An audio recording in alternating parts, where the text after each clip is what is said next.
3 American sailors are missing. A U.S. tugboat is gone. The IRGC just sent a direct message to Washington, and the entire American convoy turned around.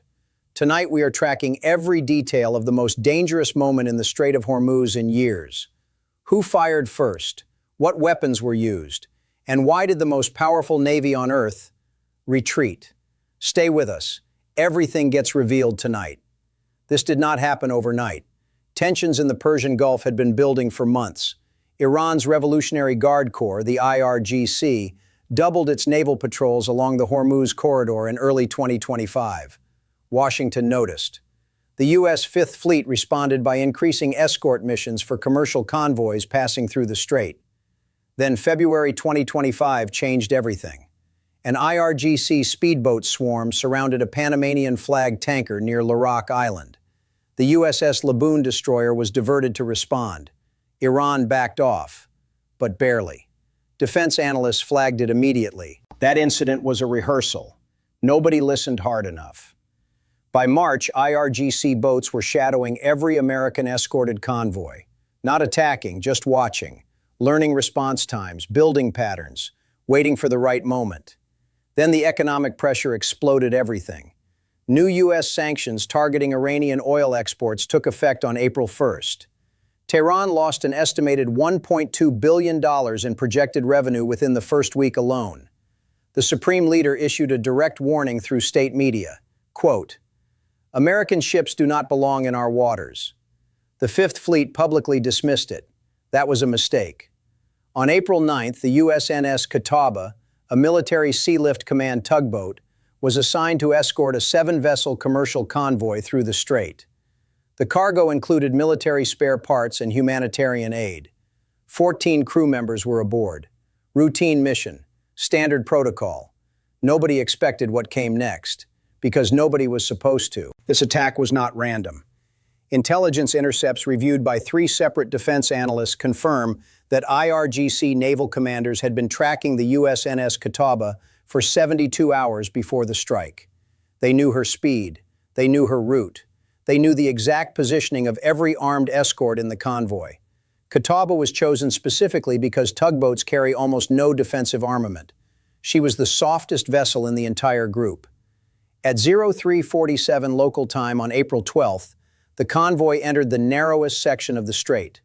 That choke point is only 21 nautical miles wide at its tightest passage. IRGC planners call this area the bottle. Once inside, there is almost no room to maneuver. 6 IRGC Siraj-class fast attack craft emerged from behind Keshem Island's radar shadow. Each carried anti-ship missiles and heavy machine guns. They came in at 45 knots. The Catawba's top speed is 12 knots. There was no race to run. The nearest escort, Coast Guard cutter USCGC Monomoy, moved to position herself between the IRGC craft and the tugboat. She fired 2 warning flares. The IRGC boats did not slow down. Here is where the official narrative and the intercepted communications begin to separate. U.S. Central Command initially called this an unprovoked ramming incident. But 3 independent maritime tracking services recorded something different. At 03:51, 4 minutes after the IRGC craft appeared, acoustic sensors aboard a nearby commercial vessel detected a detonation. A detonation, not a collision. The weapon used was almost certainly the Josh-e-Darya, an Iranian-developed limpet mine. Its shaped charge carries approximately 23 kilograms of high explosive. Against an unarmored tugboat hull, that is more than enough. The blast tore a 4-meter breach in the Catawba's port side below the waterline. She listed immediately. Within 8 minutes, her stern was underwater. Of the 14 crew members aboard, 11 were recovered. 3 remain missing. Their names have not been publicly released pending family notification. Water temperature at the site was 24 degrees Celsius. Survival window without extraction is 18 to 24 hours. This is the part sending shockwaves through Pentagon corridors right now. After the Catawba went down, convoy commanders faced a decision with no good options. Continuing through the strait meant sailing 6 remaining vessels through an active hostile zone. The escort package was 1 Coast Guard cutter and 2 Navy patrol boats. Against a coordinated IRGC swarm, That firepower is dangerously thin. At 0412, the convoy commander issued a course reversal order. All 6 remaining vessels turned back. They exited the strait and anchored in international waters off the Omani coast. CENTCOM is carefully calling this a tactical repositioning. Every analyst watching knows what it actually was. It was a retreat. The United States Navy retreated from the Strait of Hormuz. The IRGC did not pursue. They did not need to. Within 90 minutes, Iranian state television was broadcasting the convoy's reversal. They showed radar track footage. They played audio they claimed was American radio traffic. Whether that audio is real or fabricated, the image being broadcast across the Middle East is devastating. What makes this worse is what was already known. The Defense Intelligence Agency had flagged elevated IRGC naval activity near Keshem Island 11 days before the attack. A classified threat assessment rated the Hormuz corridor as high risk for asymmetric maritime engagement during this exact sanctions escalation window. That document existed, that warning existed, and the Catawba still sailed her scheduled route without modification. Congressional sources are now demanding answers. Why was a military Sealift Command tugboat, the least defended vessel type in the American inventory, assigned to lead a convoy through a high-risk corridor? Who made that call? The Fifth Fleet has not answered. The Secretary of Defense issued a 1-paragraph statement condemning Iranian aggression and promising a measured response at a time and place of our choosing. That phrase has been used before. It was used after the USS Cole bombing in 2000. The measured response took 12 months and still did not stop what came next. But what nobody is discussing yet is what the IRGC did in the 6 hours after the convoy retreated. That information changes everything. Start with the weapon that most likely sank the Catawba. Most Western audiences have never heard its name, and that ignorance is a serious strategic problem. The Jashi Darya is an Iranian domestically produced magnetic mine system. Its development traces directly to lessons Iran absorbed during the 1980s Iran-Iraq tanker war. Iran watched cheap, simple mines devastate billion-dollar shipping operations for years. They studied it. They built their own version. Then they improved it. The device carries 23 kilograms of RDX composite explosive. Detonation is triggered by a combination timer and pressure sensor. Its magnetic attachment works on any steel hull surface. Combat divers can place it in under 90 seconds. Drone submersible delivery, which the IRGC has been testing since 2022, reduces placement risk to near zero. Here is the comparison that matters. U.S. Navy mine countermeasure doctrine requires sonar sweep operations before entering contested waterways. That process takes 4 to 8 hours per nautical mile in high-threat environments. The strait is 21 nautical miles at its narrowest. A full military standard sweep takes over 80 hours. Commercial schedules cannot absorb 80-hour delays, so sweeps get shortened or skipped entirely. The USNS Catawba carried 0 active mine countermeasures. She was a tugboat. The 6 boats that emerged from Keshem Island represent Iran's most effective asymmetric naval platform. The Siraj-class fast attack craft displaces approximately 28 tons and reaches top speeds of 45 to 50 knots. That speed advantage is decisive. The fastest American escort in a standard convoy package tops out near 28 knots. In any pursuit or intercept scenario, the Siraj simply outruns American response options entirely. Each boat carries one twin-tube Nasser-1 anti-ship missile launcher, 23mm autocannon systems, and in some configurations, rocket-propelled grenade systems. The Nasser-1 has an operational range of 35 kilometers. Its warhead carries 130 kilograms of semi-armor-piercing explosive. Against an unarmored commercial vessel, one hit ends the mission. A leaked 2024 Naval War College threat assessment circulated among senior Fifth Fleet planners described the Siraj swarm tactic as the single most underappreciated threat in the Gulf theater.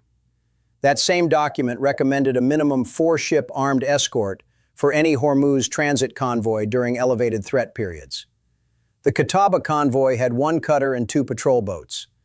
This third factor is what almost nobody is reporting. In the 30 minutes before the IRGC boats appeared, multiple convoy vessels reported GPS signal degradation. Navigation displays showed position errors of up to 1.2 nautical miles. Crew members assumed equipment malfunction. It was not malfunction. Iran's GPS spoofing capability derives from technology recovered from a U.S. RQ-170 Sentinel drone downed over Iranian territory in December 2011. Their current platform, believed to be the Shahab electronic warfare system, can generate false GPS environments across a 15-kilometer radius. During the Qataba attack, this spoofing served two purposes. First, it slowed the convoy by forcing manual navigation cross-checks. Second, it delayed accurate position reporting to the nearest U.S. destroyer, USS Jason Dunham, positioned 38 nautical miles northeast. Those lost minutes were exactly the margin the IRGC needed. The next 72 hours will be decisive. Two paths are now open. They lead to very different worlds. Washington chooses a measured response. Two Arleigh Burke-class destroyers reposition to the Hormuz entrance. Diplomatic back channels through Oman activate within 48 hours. Iran accepts a quiet agreement. IRGC commanders claim victory through state media.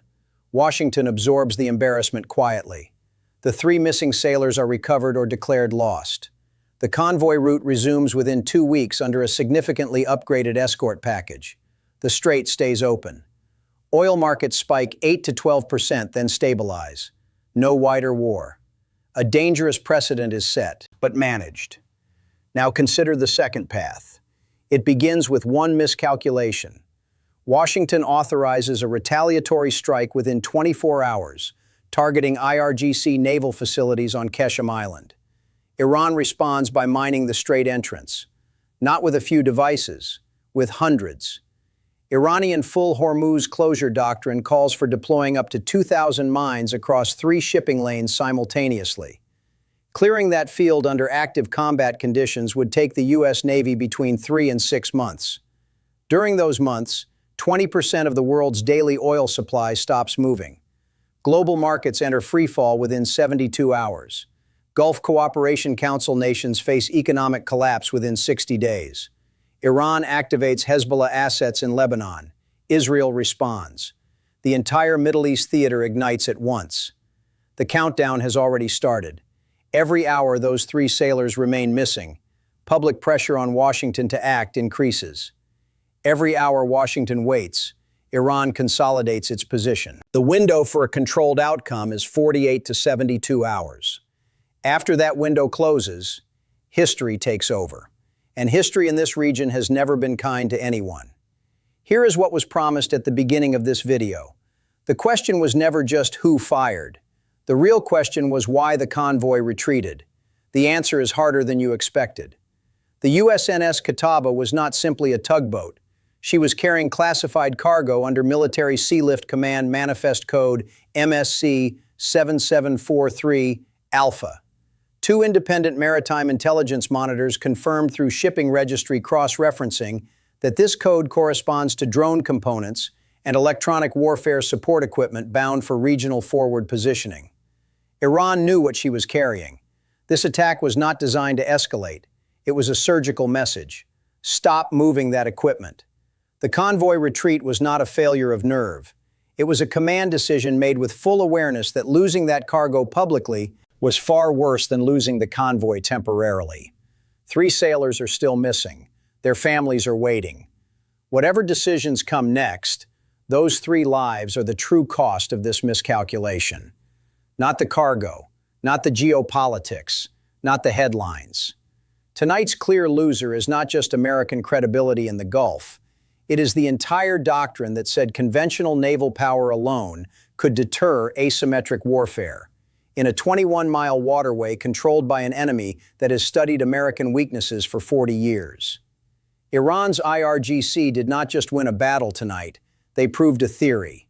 And that is far more dangerous than any ship going down. Iran just proved the strait can be closed on their terms. But what happens when they decide to close it permanently? Our next video goes deep inside Iran's full Hormuz closure plan. The mines, the missiles, the underground tunnels on Qeshm Island, and the 96-hour timeline that brings the world economy to its knees. What would America actually do if the strait went dark tomorrow? Subscribe now. Hit the notification bell, because what comes next will not wait for you.